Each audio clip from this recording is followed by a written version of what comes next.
آج بھی لگی ہوئی تھی. آج جج صاحب چھٹی پہ تھے, پچھلی دفعہ پروسیکیوشن شاید چھٹی پہ تھی, اس سے پچھلی دفعہ ریکارڈ نہیں تھا, اور اب 10 اکتوبر کی ڈیٹ پڑ گئی ہے.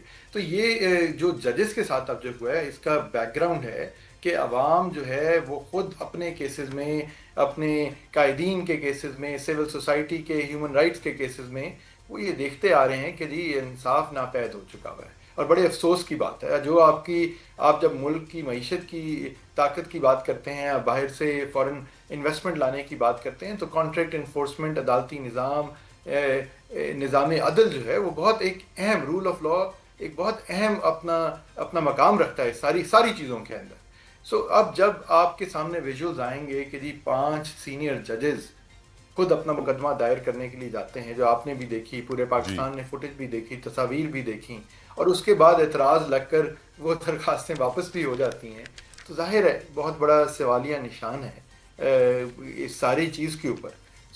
میرے خیال میں کہ ہمیں سیاست سے بالاتر ہو کر پاکستان کے جو باقی اس وقت حالات ہیں ان سب کو سائڈ پر رکھ کر نظام کے انصاف کو برباد نہیں کرتے. اور یہ تیمور صاحب جو اعتراض لگایا گیا ہے بنام پی آئی اے کے ذاتی رنجش تھی, یہ ذرا تھوڑا اس کے اوپر ایلیبوریٹ کیجئے گا سر.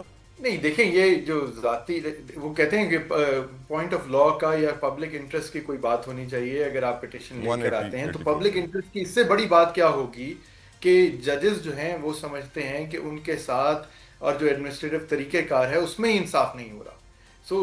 ایک ہائی کورٹ کے جج کی تعیناتی سے لے کے جو رولز آف بزنس بننے ہیں, پروسیجر بننے ہیں, ہائی کورٹ کے ایڈمنسٹریٹو طریقہ کار کے جو کمیٹیز بننی ہیں, کیسز کی فکسیشن کے معاملات ہیں, سینیورٹی کے معاملات ہیں, یہ ان کے کوئی گھر کے معاملات تو نہیں ہے نا. یہ مطلب اسلام آباد ہائی کورٹ جو ہے وہ ظاہر ہے ایک پبلک انٹرسٹ کا فورم ہے. تو میرے خیال میں ایسی بات پہ اعتراض لگانا, اب میں وہ بات کرنا نہیں چاہ رہا تھا, لیکن کیونکہ پبلک انٹرسٹ کی آپ نے بات کی ہے, تو آج دیکھیں ایک چرچا ہوا ہے ایک کیس کے بارے میں جو کسی تھرڈ پرسن نے دائر کر دیا ہے عمران خان صاحب اور بشرا بی بی کے بارے میں. اب اس میں اعتراض نہیں لگایا گیا, اس کو ٹیک اپ کر لیا گیا. مطلب میاں بیوی کا جو وزیٹیشن رائٹس کا جو بھی سوال ہے اس میں وہ دائر کریں گے درخواست کی, کوئی تیسرا آدمی کہیں سے آ کے اس کی اپلیکیشن دائر کرے گا, اور اس کو آپ نے کورٹ نے ٹیک اپ بھی کر لیا ہے, وہاں پہ آپ کو پبلک انٹرسٹ نظر آ گیا ہے. لیکن یہاں اسلام آباد ہائی کورٹ کے ججز نے درخواستیں دائر کی ہیں, وہاں آپ کو پبلک انٹرسٹ نظر نہیں آ رہا. صرف اسلام آباد ہائی کورٹ کے ججز کی درخواستیں خارج نہیں ہو رہی ہیں سر, پی ٹی آئی کی بھی درخواستیں اسی سپیڈ سے خارج ہو جاتی ہیں. کمال بات ہے سر. پی ٹی آئی کی تو آج بھی ہوئی ہیں, وہ ہر وقت خارج بھی ہو رہی ہیں, اعتراض بھی لگ رہے ہیں, آگے چل نہیں رہے. لیکن میں پھر یہ کہوں گا کہ دیکھیں یہ پی ٹی آئی کے چکر میں آپ پاکستان کے 25 کروڑ عوام کا انصاف کے نظام کے اوپر سے پورا اعتماد جو ہے وہ ختم نہ کر دیں. بہت اچھی بات کی تیمور صاحب. میں یہی سوال اٹھاؤں گا میں رضا ہارون صاحب کی طرف. رضا ہارون صاحب, یہ سوال بہت سارے لوگ کرتے ہیں کہ صرف پی ٹی آئی کے چکر میں پورے نظام عدل کو تباہ کرنا پاکستان کو بہت زیادہ نقصان پہنچانے کے برابر ہے. اور جو آج جسٹس اطہر من اللہ نے کہا رضا بھائی, وہ کہتے ہیں کہ ایف آئی آر کٹوانا ایک بہت بڑا چیلنج ہو جاتا ہے, اس میں تاخیر کی جاتی ہے, اس میں پریشر دیا جاتا ہے, اور بڑی مشکل سے ایف آئی آر کٹتی ہے, اور ایف آئی آر کٹتی بھی ایسی ہے کہ کیا ہی بات ہے. اس کے اوپر تھوڑی آپ روشنی ڈالیے سر کہ کیا پی ٹی آئی کے چکر میں نظام عدل کا یہ حال ہوا ہے یا پہلے سے ہی نظام عدل ایسا تھا؟ نہیں, ہمارے یہاں جوڈیشری جو ہے نا طلب بھائی, وہ انفارچونیٹلی یا فارچونیٹلی 2022 کے بعد تو وجود میں نہیں آئی نا. اور تھانے ہمارے یہاں جو ہے 2022 کے بعد تو نہیں ایف آئی آر کاٹنا شروع کی. یہ تو شروع سے سسٹم دیکھ رہے ہیں. اطہر من اللہ صاحب نے, محترم جج ہے, کوئی نئی بات تو کی نہیں ہے. اب اس کو کسی فیصلے میں لکھ دینے سے کیا فرق پڑتا ہے. یہ چیز تو ہم روزانہ, میں اور آپ تو چلیں پھر بھی کسی کو فون کروا دیں گے, تھوڑا بہت اثر رسوخ رکھتے ہیں. ایک عام آدمی تو بڑے کئی برسوں سے یہ چیز فیل کر رہا ہے, فیس کر رہا ہے. یہ تو کوئی نئی بات ہی نہیں کہ ایف آئی آر کا کٹنا, ایف آئی آر میں ہی چارج کر دیتے ہیں بیسیکلی. یہ تیمور بھائی بیٹھے ہیں, بہتر بتائیں گے. ایف آئی آر تو فرسٹ انفارمیشن رپورٹ ہوتی ہے, آپ اسی میں دفعات لگا دیتے ہیں بغیر انویسٹیگیشن کے, بغیر تحقیق کے. تو دنیا میں کہیں ایف آئی آر کے طریقہ کار تھوڑی ہے کوئی. یہ تو بڑا مطلوب طریقہ کار ہے. آپ چارج کرتے ہیں بندے کو, بعد میں آپ اس پہ جو قانون کی شکیں ہیں یہ بعد میں لگاتے ہیں نا, جب آپ کو کچھ پتا چلے کہ بھئی کس بات کی ہے.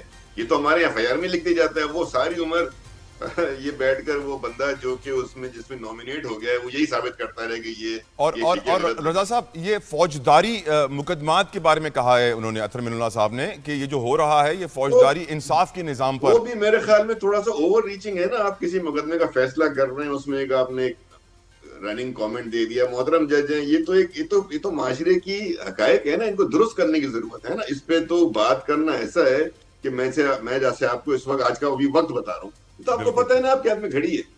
اصل تو مسئلہ ہے کہ حل کی طرف جانا نا, کہ حل کیسے ہوگا, ٹھیک کیسے ہوں گی چیزیں. اور ججز کا میں نہیں سمجھتا, بڑا محترام ہے کہ ججز کا کام کامنٹری کرنا ہے نا اس طریقے سے. ججز کا کام تو اپنے فیصلے میں کوئی حل دینا ہے. ججز کا کام تو اپنے فیصلے میں کسی کو اکاؤنٹیبل ٹھہرانا ہے, کسی کو ریلیف دینا ہے, کسی کو اکاؤنٹیبل ٹھہرانا ہے. رضا صاحب, آپ نے اپنی زندگی میں آخری بار پہلے کب دیکھا تھا کہ ہائی کورٹ کے 5 ججز چل کے سپریم کورٹ گئے, درخواست لگاتے ہیں اور درخواست خارج ہو جاتی ہے؟ اس پہ میرا ایک پوائنٹ آف ویو ہے, لیکن جو آپ میڈیا پر بیٹھے ہیں وہ چلے گا نہیں.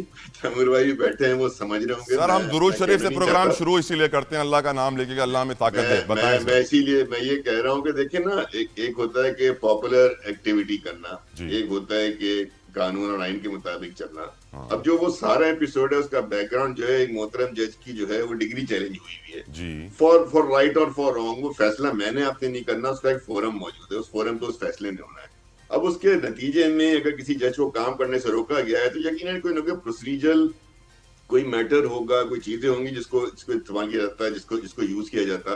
میں تو جج نہیں ہوں, مجھے نہیں پتا کہ جوڈیشری میں کیا کیا پروسیجرز ہیں, لیکن ایشو یہ تھا کہ ایک جج کے اوپر ایک ایلیگیشن ہے کہ ان کی ڈگری جعلی ہے. اس کو پروف کرنے میں 2 سیکنڈ لگتے ہیں. جوڈیشل کمیٹی کا جوڈیشل فورم کا اجلاس ہو, وہاں جا کے ثابت کر دیں, ختم ہو جائے گی بات. جج پہ الزام لگ جائے تو دنیا کی تاریخ میں کسی جج کو کھڑا ہو کے کوئی صرف اتنا کہہ دے کہ جی آپ کی میری جان پہچان ہے, آپ کا میرا کوئی دشمنی پرانی چلی ہو, تو اپنے آپ کو ریفیوز کر لیتا ہے, اٹھا لیتا ہے وہاں سے کہ بھائی مجھے تو انہوں نے مجھے ایک پوائنٹ آؤٹ کر دیا. تو جہاں جج پہ تھوڑا الزام لگا ہوا, میں نہیں سمجھتا اس کو پھر مقدمہ سننا چاہیے. دیکھیں معاشی مثالیں ہمارے پاس کیسی کیسی ہیں. آپ نے شوکت علی صدیقی صاحب کے ساتھ کیا کیا, آپ نے قاضی فائز صاحب کے ساتھ کیا کیا, کورٹ میں کھڑا کر دیا نا, ہم نے اپنا مقدمہ خود لڑا. ایسے ہی جج بھی اپنا مقدمہ خود لڑ لیں گے. جہاں تک بات ہے رجسٹرار کا اعتراض لگانا, دیکھیں 5 سینئر ججز ہیں یار, ایک بھی نہیں ہے. اگر رجسٹرار نے اعتراض لگایا ہے اس کا وہ جواب دے دیں گے نا, ان کو پتا ہوگا نا عدالتی کارروائی کیسے چلتی ہے, اعتراض کا جواب کیسے. میرے سوال کا جواب دیں, کیا اپنے لائف میں آپ نے پہلے کبھی ایسی سچویشن دیکھی باس؟ نہیں, میں نے تو لائف میں بہت سی چیزیں دیکھی ہیں, بہت سی نہیں بھی دیکھی ہیں نا. میں نے تو جوڈیشری کے اندر لڑائی جھگڑا بھی دیکھا ہے. میں نے تو وکلا کو عدالتوں میں مکے مارتے دیکھا ہے ججز کو. میں نے تو, اور آپ نے جو ہے وہ تو جوڈیشری کے اندر بہت کچھ ایسا ہوتا دیکھا ہے کہ جو دنیا میں کہیں نہیں ہوتا. میں نے تو ججز کو پی سی او کے تحت حلف اٹھاتے دیکھا ہے, اور میں نے, مجھے یاد ہے 7 ججز تھے طلع بھائی جنہوں نے حلف نہیں اٹھایا. ان میں سے ایک وجیہ الدین صاحب تھے, سید عمر صدیقی صاحب تھے, بہت سارے انہوں نے منع کر دیا, بعض نے اٹھایا پی سی او پہ جج. تو تاریخ تو جوڈیشری کی, عدلیہ کی ایسی ہے ہمارے یہاں. لیکن یہ ہے کہ کیا یہی چلتے رہنا چاہیے؟ نہیں, یہ نہیں چلتے رہنا چاہیے. اور ایک کامنٹ میں ضرور کروں گا, تیمور بھائی نے ایک بات کی ہے, یہ جو مقدمہ دائر ہوا ہے نا عمران خان صاحب تو ان کی اہلیہ کے بعد سے, انتہائی میں سمجھتا ہوں غیر اخلاقی, بلا وجہ کا, اور اس کو ہیئرنگ پہ ہی نہیں جانا چاہیے تھا. یہاں تھا رجسٹرار کا کام, یا جو بھی بندہ بیٹھ کے مقدمے کو جو ہے نا فرسٹ اسٹیج پہ وہ اسکروٹنائز کرتا ہے, کہ وہ اسی کو واپس کرتا ہے کہ بھئی تو تیرا کیا کام ہے یار, who are you as a third party, what is your interest, وہاں تو بنتا ہی نہیں ہے. بالکل ٹھیک. انجینئر صاحب, رضا صاحب نے بڑی اچھی بات ہمیں بتائی ابھی کہ کس طرح پی سی او کے 7 ججز تھے جنہوں نے حلف اٹھا لیا تھا, اور بہت سارے تھے جنہوں نے انکار کر دیا تھا. اس ساتھ میں نہیں اٹھایا تھا سر, آپ نے کہا کچھ نہیں, ساتھ نے اٹھایا تھا آپ نے کہا سر, یا ساتھ نے نہیں اٹھایا تھا؟ ساتھ نے نہیں اٹھایا تھا, ساتھ نے نہیں اٹھایا تھا, باقیوں نے اٹھایا تھا. وجیہ الرحمان صاحب تھے. بالکل ٹھیک سر. اس ایگزامپل سے یہ بات انجینئر صاحب واضح ہو جاتی ہے کہ اس دور میں بھی ججوں کے اوپر دباؤ ڈالا گیا, آدھے اس طرف گئے آدھے اس طرف گئے. اس دور میں بھی یہی لگ رہا ہے کہ دباؤ ڈالا گیا, 5 اس طرف ہیں باقی اس طرف ہیں. انجینئر صاحب, یہ دباؤ نظام عدل کو کس طرح تباہ کر رہا ہے, اس پہ روشنی ڈالیے. دیکھیں, پہلی بات تو یہ ہے کہ کسی بھی چیز کو اسکینڈلائز کیا جا سکتا ہے. اگر کوئی جج ہے, انفرادی مزدور ہے, لیبر ہے, کوئی بھی ہے انڈیویجول, وہ جب کسی عدالت میں جاتا ہے تو وہ اپیلنٹ ہے, یعنی وہ سینئر ہے یا جونیئر ہے, یہ رسپیکٹیو آف دا فیکٹ. جب ہم نے دیکھا, یہ بہت سی چیزیں پہلی دفعہ دیکھی ہیں. پہلی دفعہ دیکھا کہ سپریم کورٹ کے ایک جج نے, وہ ہم نے دیکھا کہ وہ احتساب کورٹ کی جو ہے وہ مانیٹرنگ جج اپوائنٹ ہوا کہ جی اس مقدمے کو کیسے مانیٹر اس نے کرنا ہے. ہم نے پہلی دفعہ دیکھا کہ فیصلوں میں جو ہے انہوں نے بلیک ڈکشنری کو کوٹ کیا, اور ایک ایسی چیز کو کوٹ کیا جو اس سے پہلے ٹریڈیشن ہی نہیں تھی کہ کسی چیز کا وہ نہ لینے پہ فیصلہ دے دیا. اسی طرح بہت سی ایسی چیزیں دیکھی. تو اگر اب ٹریڈ یونین والا ماحول جوڈیشری میں بن رہا ہے, جوڈیشری کی تاریخ پاکستان میں کوئی اتنی درخشاں کبھی بھی نہیں رہی ہے, بالکل اس میں کوئی شک نہیں ہے, لیکن نواز شریف صاحب ثاقب نثار کو دعائیں دیتے تھے لیکن ان کے خلاف کچھ نہیں کر پائے. نواز شریف صاحب ثاقب نثار کو دعائیں دیتے تھے لیکن ان کے خلاف کچھ نہیں کر پائے. فیض صاحب کا کورٹ مارشل ہو رہا ہے. دیکھیں آپ جب سوال کرتے ہیں میری گزارش ہے کہ وہ ٹائم کم از کم اس کو آپ وہ سارا ردم توڑ کے اور بیچ میں ایک ایسی چیز لے آتے ہیں. تو میں پہلے بھی وہ شعر پڑھنے لگا تھا کہ چل ہے میری غریبی کا تماشا دیکھنے والے، یہ محفل اٹھ گئی جس دم تو مجھ تک دور جام آیا. پہلے تو وہ ساری چیزیں ڈسکشن کے بعد، اب آخر میں اگر مجھے وقت دیا سر ٹی وی پہ ہم جام کا ذکر کم کرتے ہیں لیکن آپ پلیز اپنے سوال کا جواب دیں. سر میں اپنا ویو پوائنٹ آپ کی بھاری بھرکم اور خوبصورت آواز کے سامنے جو ہے وہ کسی کا دیا نہیں جلتا، لیکن مجھے دے دیں. اب میں ساری وہ چیز بھول گئی تھی. ایف آئی آر کا ذکر ہو رہا تھا کہ انہوں نے کہا جی ایف آئی آر غیر جانبدار ہونی چاہیے. تو ایف آئی آر تو غیر جانبدار ہوتی ہی نہیں ہے، وہ تو کسی وقوعے کی انفارمیشن ہوتی ہے اور وہ فرسٹ انفارمیشن رپورٹ ہے اور وہ جانبدار ہوتی ہے. وہ ظاہر ہے ایک بندے کا بھی ہوتا ہے جو اس کا رائٹ ہے وہ پولیس میں رپورٹ کرتا ہے اور اس کے بعد پھر انویسٹیگیشن میں، اور اگر انویسٹیگیشن میں بھی کوئی چیز ایسی فلا ہو تو وہ پروسیکیوشن میں ہو جاتی ہے. ابھی میرے بھائی تیمور ملک صاحب کہہ رہے تھے کہ جی بیلز نہیں لگ رہی شاہ محمود قریشی صاحب کی یا وہ ہو نہیں رہی. دیکھیں اب یہ یہاں پہ ہی آپ اس تضاد کو تلاش کر لیں کہ شاہ محمود قریشی صاحب غالباً 3 کیسز میں بری ہو چکے ہیں.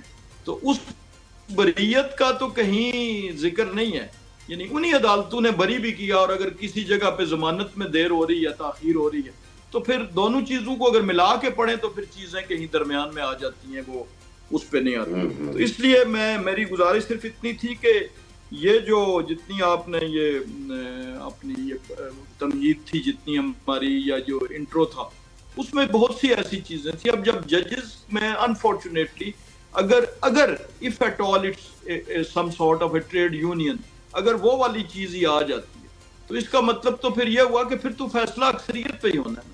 اب یہ بھی کبھی ہم نے ابھی نہیں دیکھا، شاید مستقبل میں دیکھیں کہ کہیں کوئی بینچ میں میجورٹی ججز کوئی فیصلہ دیں اور جو میجورٹی میں نہ ہوں 2-4 ہوں وہ اس کے خلاف جو ہے وہ مارچ شروع کر دیں. تو یہ بھی شاید ابھی آپ نے باقی چیزوں کا تو ذکر کیا کہ رضا ہارون صاحب سے پوچھا کہ یہ آپ نے دیکھا تھا اور یہ نہیں دیکھا، تو یہ بھی شاید ہمارے لیے دیکھنا اب رہ گیا. یعنی سپریم کورٹ میں یا ہائی کورٹ میں جو ایک باڈی ہے اس میں اگر اختلاف رائے کسی چیز پہ آتا ہے تو وہ پھر اس کا فیصلہ تو obviously ان ججز کے اکاؤنٹ سے ہی ہوگا نا. یعنی انجینئر صاحب آپ کہہ رہے ہیں کہ پی ٹی آئی کو لپیٹنے کے لیے نظام عدل تباہ نہیں کیا جا رہا، ایسا ہی؟ نہیں، اس پہ نظام عدل کی تباہی دیکھیں. جب یہ ڈگری جعلی سبمٹ ہوئی کسی ٹائم تو اس وقت تو پی ٹی آئی کا شاید وجود بھی نہیں تھا. تو اب اس ہاں سر وہ تو 38 سال پرانی ڈگری ہے سر، 38 ایئرز میں یہی گزارش کر رہا ہوں کہ یہ پیورلی جو ہے وہ جوڈیشل ایتھکس کا سوال ہے، سیاسی سوال تو ہے نہیں ہے. بالکل ٹھیک. 38 سال پرانی اگر چوری یا ڈکیتی یا قتل سامنے آ جائے تو کیا اس پہ کوئی عمل قانون کیا کہتا ہے اس بارے میں یا اخلاقیات کیا کہتے ہیں؟ مجھے سر رضا صاحب کے تاثرات یہ کہہ رہے ہیں کہ وہ کچھ ایڈ کرنا چاہ رہے ہیں. رضا صاحب کچھ ایڈ کرنا چاہ رہے ہیں، پھر میں بریک لوں. جی بالکل کریں. نہیں قمر بھائی نے، انجینئر ٹومر صاحب نے بالکل درست فرمایا. میں ایڈ اس میں کچھ بھی نہیں کرنا. دیکھیں میں یہ جو ایک آپ نے ایک بڑے انٹرو میں ایک اور بات کی تھی نا کہ تیمور بھائی نے بھی اس کا کہ کانٹریکٹس ہوتے ہیں، دنیا دیکھتی ہے جوڈیشل سسٹم کو، جو نظام کو. تو جو معاملات کے آپ کے لیے کمپلینٹ ریڈریسل فورمز ہیں جوڈیشری میں ہے نا موجود، اگر آپ نے ریڈریسل فورم نہیں جو ہے اس کو چنا، وہاں کے بجائے آپ چاہتے ہیں کہ کسی بھی طرح کی کارڈ فار سیک آپ کے پریشر ٹیکٹکس ڈیولپ کریں یا میڈیا ہائپ کریٹ کریں. اب اس دن مجھے تو کم از کم اچھا نہیں لگ رہا تھا، مجھے یقین ہے ان 5 ججز کو بھی اچھا نہیں لگ رہا ہوگا، ان کی واک کو میڈیا جو ہے وہ ریکارڈ کر رہا ہے اور وہ منع نہیں ہو رہا. کریکٹ. مطلب میں دنیا میں جن ججز کو دیکھتا ہوں، with due respect to all ججز، میرا کسی ججز سے ذاتی یا کوئی مسئلہ نہیں ہے، لیکن میں دنیا میں کئی ججز کو اس طریقے سے میڈیا، اور وہ بھی موبائل کیمروں سے بن رہی ہے نا، تو الیکٹرانک میڈیا نہیں ہے، سوشل میڈیا میں خبریں آ رہی ہیں اور وہ بیٹھے ہوئے درخواستیں جمع کر رہے ہیں، اس وقت بھی ریکارڈنگ ہو رہی ہے. تو ان سب چیزوں کو دیکھ کر کے بظاہر ایسا لگا کہ یہ ایک ایسی چیز تھی جو اپنے ریڈریسل فورم پہ مناسب طریقے سے جمع ہو سکتی تھی. کوئی وکیل جا سکتا تھا نا ان سب کے بھی، آپ پہ وہاں پہ آپ ایک وکیل وہاں بھیج دیتے، سب کر کے آپ کا وکیل وہاں جا کے جمع کرا. سو مینی ایفرٹس وہ خود بھی سوچ سکتے تھے کہ یار اس سے کیا، اس کا کیا کاؤنٹر افیکٹ آئے گا، اور ہمارا مسئلہ جو ہے اس کو ہم جب لے کر جا رہے ہیں اس کی کیا ریپرکشنز ہو سکتی ہیں.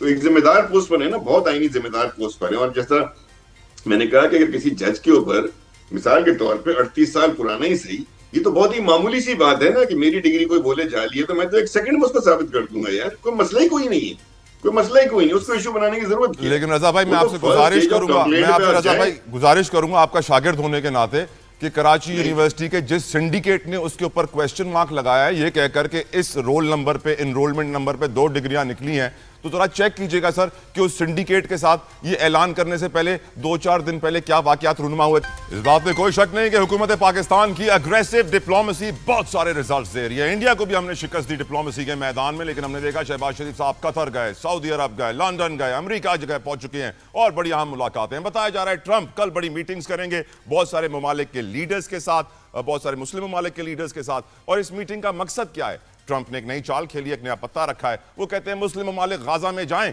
اور اسرائیل کی فوج کو پیچھے دھکیلیں, جبکہ ٹرمپ ہی ہے جو اسرائیل کی فوج کو ہتھیار دے رہا ہے, پیسہ دے رہا ہے, سپورٹ دے رہا ہے, اپنا ملک دے رہا ہے, اپنا گھر دے رہا ہے. اور ان کی یو این میں, آپ جانتے ہیں یو این کی سلامتی کونسل میں جب بھی قرارداد آئی ہے کہ اسرائیل کے خلاف ایکشن کیا جائے, امریکہ ہی ہوتا ہے جو ویٹو کرتا ہے ہاتھ اٹھا کے کہ نہ کی جائے. تو امریکہ ایک ہاتھ سے اسرائیل کو ہتھیار دیے جا رہا ہے, دوسرے ہاتھ سے مسلمانوں کو لالی پاپ دیے جا رہا ہے. مسلمان کب تک یہ لالی پاپ دیں گے یہ ایک بہت بڑا سوال ہے, لیکن ہم یہ جانتے ہیں کہ غازہ کے اندر بربریت انتہا کو پہنچ چکی ہے اور یہ اب بتایا جا رہا ہے کہ فوج اندر گھس چکی ہے, لوگوں کو روزانہ 100-200 لوگوں کو مارا جا رہا ہے, بھوک افلاس, انتہائی افسوسناک سچویشن. اور ہم اس کے اوپر بات کر کر کے پریشان تو سب ہی ہیں, لیکن سیڈلی ہم کچھ کر نہیں پا رہے ہیں. رضا صاحب اس دفعہ میں آپ سے شروع کرنا چاہوں گا.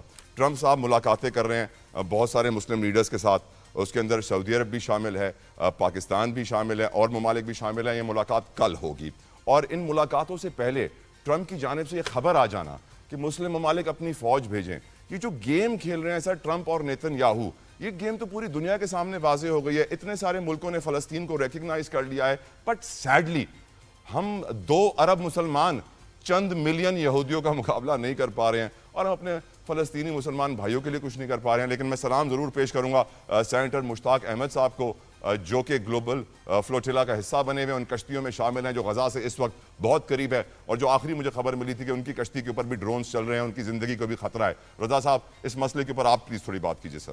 دیکھیں جو امریکہ کی پالیسی ہے وہ آج سے نہیں, وہ ایک عرصے سے ہم دیکھ رہے ہیں کس طریقے سے اسرائیل کی سپورٹ ہوتی ہے, اور سارے پروسیس میں 2 سال ہو چکے ہیں کس طریقے سے غزہ میں جو کچھ بھی ہو رہا ہے, اور جب بھی اس پہ آواز اٹھتی ہے یا جنرل اسمبلی میں بات ہوتی ہے, ریزولوشن آتا ہے تو اس کو امریکہ ویٹو کر دیتا ہے. تو ان کی تو ان کا جو عمل ہے وہ تو بڑا واضح ہے نا, کلیئر ہے, کوئی ڈھکی چھپے الفاظ میں تو کرتے نہیں ہیں, اوپنلی کرتے ہیں. اسی طرح اسرائیل جب ایگریشن کرتا ہے, چاہے وہ اپنی مرضی سے ایران پہ حملہ کر دے, اپنی مرضی سے وہ قطر, ابھی یہاں انہوں نے قطر پہ حملہ کر دیا, ان کا اندازہ ہے, ان کا خیال ہے کہ آگے جا کے وہ دیگر ممالک بھی کر دیں گے. شمن میں حملہ کر دیا تو وہ تو ظاہر ہے, ہمیں پتہ ہے کہ اس کی بیکنگ پہ ایسا کچھ کر رہا ہے نا, تو یہ تو ایک وہ چیز ہے جو ہمیں معلوم ہے.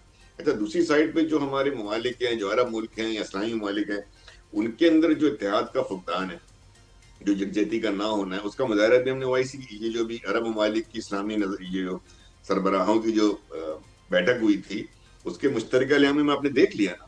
تو آپ چونکہ اندازہ لگاتے ہیں لیڈروں کی سطح پہ, میری اور آپ کی سطح پہ, تو ہم یہ گفتگو کر لیتے ہیں نا بڑے آرام سے کہ جی جذباتی گفتگو بھی ہو جائے, کمیت کا مظاہرہ بھی ہو جائے اور غیرت کی بات بھی ہو جائے.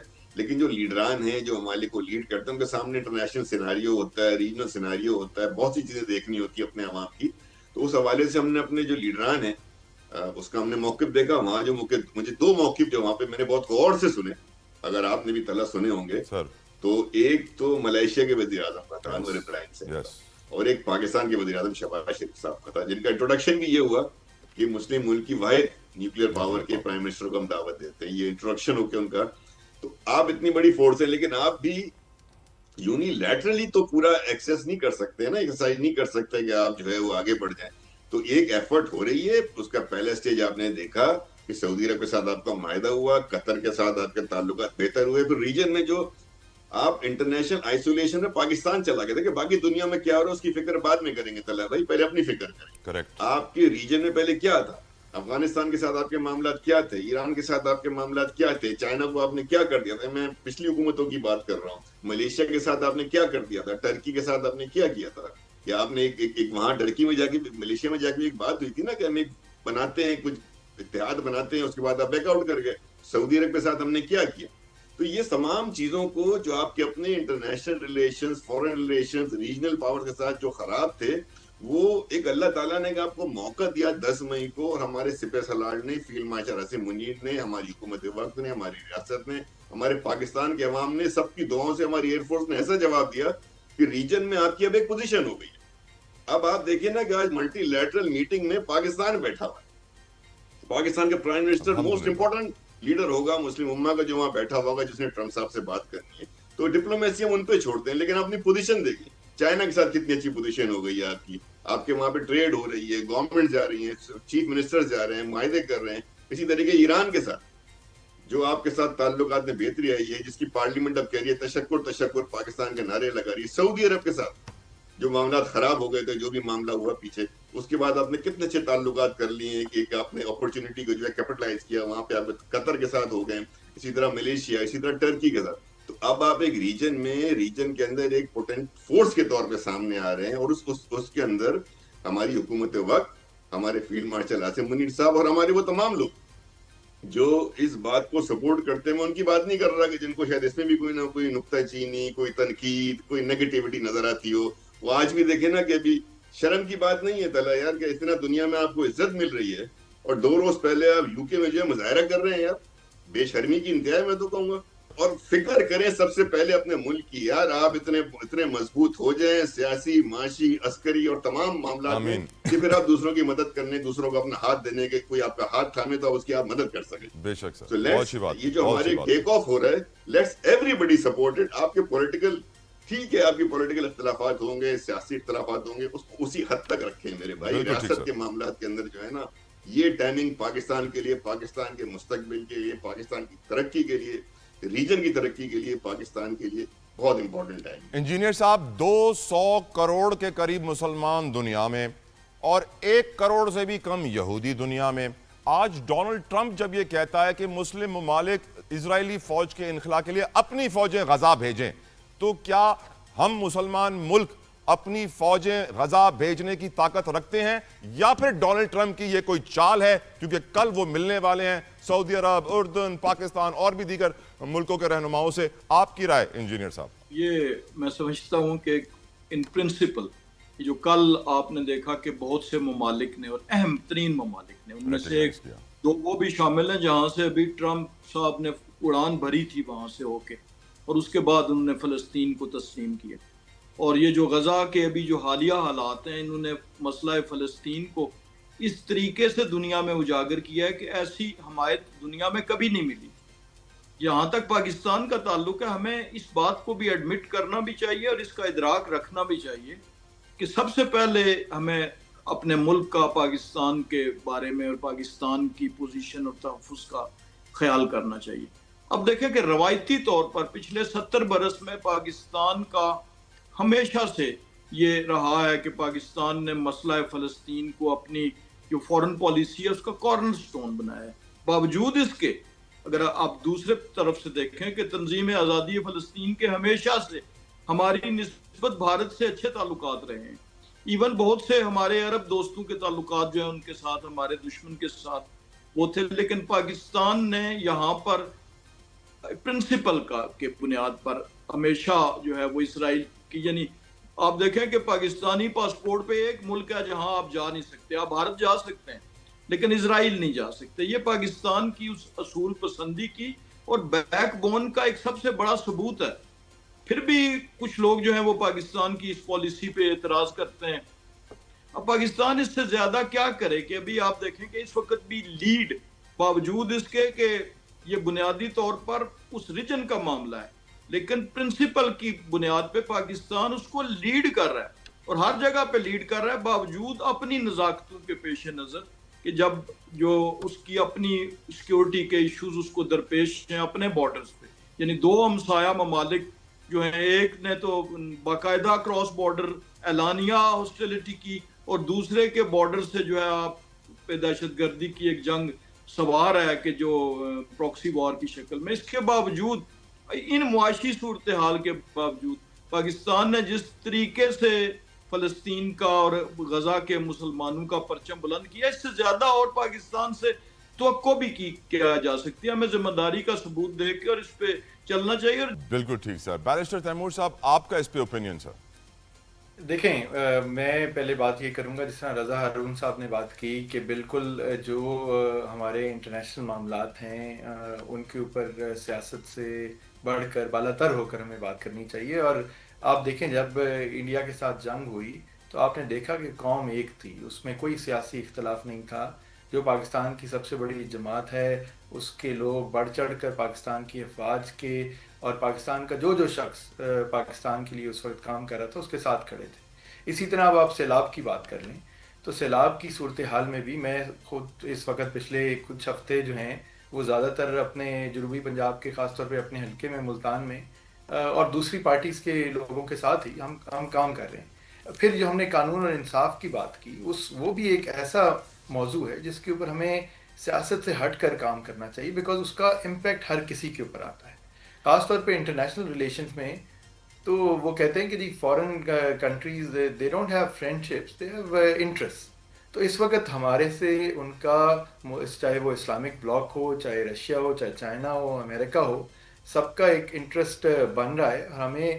اور یہ مشکل کام ہے کہ سب کے ساتھ آپ ایک ریلیشن شپ چلا سکیں. ایز انڈیویجولس بھی آپ مختلف انٹرسٹ گروپس کے ساتھ ریلیشن شپ رکھنا کوئی آسان نہیں ہوتا, خاندان کے اندر بھی آسان نہیں ہوتا.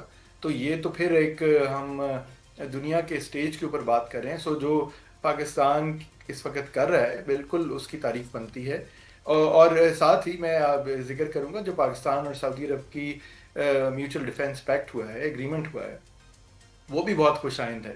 میں چاہوں گا آپ سینیٹر مشتاق کی بھی تعریف کریں سر, انہوں نے بڑی ہمت کی ہے, کسی اور سیاستدان نے یہ ہمت نہیں کی. میں اسی پہ آ رہا ہوں جی سر, میں اسی پہ آ رہا ہوں کہ آپ دیکھیں فلسطین کی اگر ہم بات کریں تو جو ان کو ایڈ جانی چاہیے, جو ان کو مدد ملنی چاہیے بالکل پہنچنی چاہیے.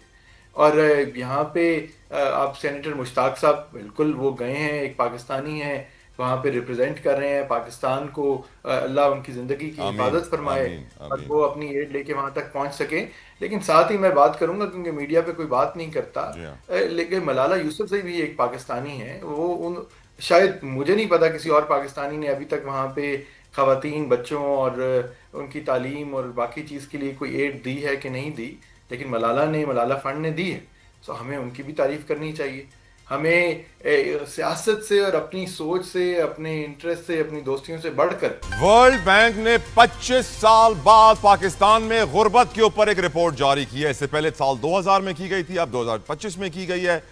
بتایا گیا اس رپورٹ کے اندر کہ سال 2001 میں پاکستان میں پاورٹی ریٹ, غربت کی شرح 64.3% تھی اور پھر یہ گھٹتی چلی گئی اور 2018-19 تک 21.9% پر غربت کی شرح آ گئی ہے. اور ہم یہ جانتے ہیں کہ اس وقت غربت کی شرح 47% کے قریب ہے, جو سال 2020 میں بڑھنا شروع ہوئی ہے. اب 47% یعنی ملک کی تقریباً آدھی آبادی 12 کروڑ کے قریب لوگ غربت کی لکیر سے نیچے جی رہے ہیں, 2 وقت کی روٹی کے لیے محروم ہیں. اور جو اس سے بھی زیادہ حیرت انگیز نمبر دیا گیا اس رپورٹ کے اندر, 85% 85% نوکریاں پاکستان میں انفارمل سیکٹر کی ہیں. لوگ اپنے ایگریکلچر فارمز کو چھوڑ کے یہ انفارمل جابز کی طرف جا رہے ہیں. ان انفارمل جابز میں کوئی لیبر قوانین نہیں ہے, کوئی لیجسلیشن نہیں ہے, کوئی پروویڈنٹ نہیں ہے, کوئی گریچوٹی نہیں ہے, کوئی سیفٹی نہیں ہے, کوئی سیکیورٹی نہیں ہے, جب چاہیں آپ کو نکال دیں, کوئی ہیلتھ سوشل پروٹیکشن نہیں ہے, کچھ بھی نہیں دیا جاتا, کوئی ٹیکس نہیں دیا جاتا, کچھ نہیں دیا جاتا. اور یہ ظلم ہے جو اس وقت پاکستانیوں پہ ہو رہا ہے.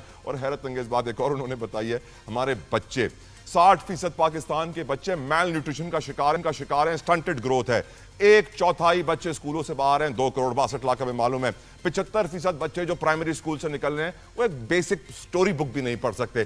رضا ہارون صاحب, بڑی افسوسناک خبر ہے سر, آپ کچھ اس کے اوپر بات کیجیے. جی بالکل افسوسناک ہے اور ایک کافی عرصے سے ایسے ہی چلا آ رہا ہے. مجھے یاد ہے کہ 2019 میں ایک بڑی اچھی اسٹڈی ہوئی تھی تمام 4 صوبوں میں. میں اس کا پارٹ تھا. الف اعلان ڈاکٹر مبشر صاحب مشرف زیدی صاحب, ان کی الف اعلان ہوتی تھی اور انہوں نے پورے بہت کمپریہنسو ریسرچ کی تھی. تیمور جھگڑا صاحب بھی اس میں تھے, میں بھی تھا, بہت سارے ہر صوبے سے لوگ تھے. عاطف صاحب تھے, پی ٹی آئی کے عاطف صاحب تھے, کے پی سے, بلوچستان سے لوگ تھے. اور اتنی کمپریہنسو ہر صوبے میں جا کے وہاں کے ایجوکیشن سسٹم کی رپورٹ تھی اور اس میں تمام جتنی آپ باتیں کر رہے ہیں ان تمام چیزوں کا احاطہ کیا گیا. جو پرائمری اسکول کے بچے, ایک تو یہ آپ نے بالکل صحیح کہا کہ کتنے کروڑ بچے ہیں وہ تو اسکولوں میں نہیں جاتے. پھر ایک اور مسئلہ ہے, پہلا کہ جو پرائمری اسکول ہے وہاں سے سیکنڈری اسکول ہر علاقے میں نہیں ہے. تو پرائمری تک پڑھنے کے بعد بچے کو سیکنڈری کا داخلہ نہیں مطلب میلوں دور جانا پڑتا ہے. تو یہ بھی ایک وجہ ہے کہ جو ڈراپ آؤٹس ہوتے ہیں پرائمری تک وہ تعلیم حاصل کرتے ہیں. پہلے بچوں کی تعلیم اس سے ریلیٹڈ مسائل بچوں کے اس کی کیٹرنگ نہیں ہے. رضا صاحب سب سے بڑا بوجھ تو حکومت کو اٹھانا ہوگا. رضا صاحب جو اس رپورٹ میں کہا گیا ہے حکومت ہی اٹھاتی ہے سر, حکومت ہی اٹھاتی ہے. لیکن اس میں آپ کے ساتھ صرف ایک بات بتا چلوں کہ ورلڈ فوڈ پروگرام کا جو فوڈ فورٹیفیکیشن پروگرام ہے سر وہ بھی موجود ہے, وہ بھی سے تعاون کر رہا ہے. سر وہ تو پولیو پروگرام سر ہمارے بچپن سے موجود ہے, پولیو ختم نہیں ہو رہا. سر مجھے ایک چیز بتائیں, کرنا حکومت کو ہے, حکومت کو. رضا بھائی مجھے ایک چیز بتائیں, اس رپورٹ کے اندر کہا گیا ہے کہ جو رستہ ہے, جو وے فارورڈ ہے, وہ ہے investing in people and places, access of opportunities, building resilience against shocks, prioritising fiscal management, better data system, decision making. Sir میں حیران ہوں, ایسا ملک جو قرضوں پہ چل رہا ہے, اور اس کی قومی ایئر لائن, یہ بھی خبر آپ نے سنی ہوگی, پی آئی اے نے 2,85,000 ٹکٹیں فری دے دیں, 1,16,000 ٹکٹیں 95% ڈسکاؤنٹ پہ دے دیں, کتنی ہزار فلائٹیں 1-2 پیسنجر کے ساتھ چلائیں. ایک ایسا ملک جو قرضوں پہ چل رہا ہو سر, کیا وہاں پہ 25-25 لاکھ چیف جسٹس کی پینشن ہونی چاہیے؟ کیا ہماری حکومت کو فسکل مینجمنٹ یعنی اپنے اخراجات کم نہیں کرنے چاہیے؟ کیونکہ ان کی اگر آپ لائف دیکھیں سر, اور ایک غریب آدمی کی لائف دیکھیں, تو ہم سوچنے مجبور ہو جاتے ہیں کہ وہ کیوں ایسی لائف جی رہے ہیں جبکہ ان کے ملک کی قوم کا حال ایسا ہے. سر آئی ایگری ود یو, آپ نے جو بات کی اس میں کوئی اضافہ نہیں کر سکتا, میں صرف ایگری کر سکتا ہوں اور یہ سوچنا ہوگا. بالکل صحیح کہ میں ایگری کرتا ہوں آپ سے. انجینئر صاحب, your views on this serious subject sir. کلی طور پر اتفاق کرتے ہیں کہ جہاں پر ہمیں جو ہماری حکومتوں کے اخراجات ہیں, ایڈمنسٹریٹو کاسٹ, وہ تو کم کرنی چاہیے. تعیشات ہیں, گاڑیاں ہیں, آفیسز کے حوالے سے. اب جہاں تک اس دوسری چیزوں کا تعلق ہے, ورلڈ بینک کی رپورٹس جو ہیں وہ اس سے پہلے بھی, مثلا میں آپ کو اگر ابھی بتاؤں, یہ چند سال پہلے کی جو ایز آف ڈوئنگ بزنس میں جو ورلڈ بینک کا ڈیٹا ہے, اس کے مطابق پاکستان شاید چند وہ ان ملکوں میں جہاں ایز آف ڈوئنگ بزنس کی پروپورشن سب سے زیادہ ہے ان کے ڈیٹا کے مطابق. کیونکہ وہ جب جہاں سے ڈیٹا لیتے ہیں, یا جو سورسز ہیں ہر ایک ادا کی مختلف ہوتی ہے, ریسرچ کو جاننے والے یا ریسرچ کو انالائز کرنے والے اسے سمجھتے ہیں. اب ہمارے پاکستان میں جو ایجوکیشن کے متعلق ہے, یہ واقعی ہمارا پاکستان میں تعلیم کی جو شرح ہے وہ قابل رشک نہیں ہے. دنیا کی تھرڈ ورلڈ کنٹریز میں بھی ہمارا جو وہ ہے وہ نمبر نیچے ہے. تھینک یو انجینئر راجہ قمر الاسلام صاحب, تھینک یو رضا ہارون صاحب. دعا نے پیارے رب سے کہ یا اللہ اس ملک کے غریبوں کی مدد فرما, کیونکہ یہاں کے حکمراں تو بہت لیوش لائف سٹائل گزارتے ہیں. ان کے یہاں تو ڈنر کی ٹیبل کے اوپر 50-60 چیزیں بنتی ہیں, لیکن غریب 2 روٹیوں سے محروم. یا اللہ ان کی مدد فرما. آپ بھی میرے ساتھ کہیے آمین. I'll see you tomorrow. اللہ حافظ.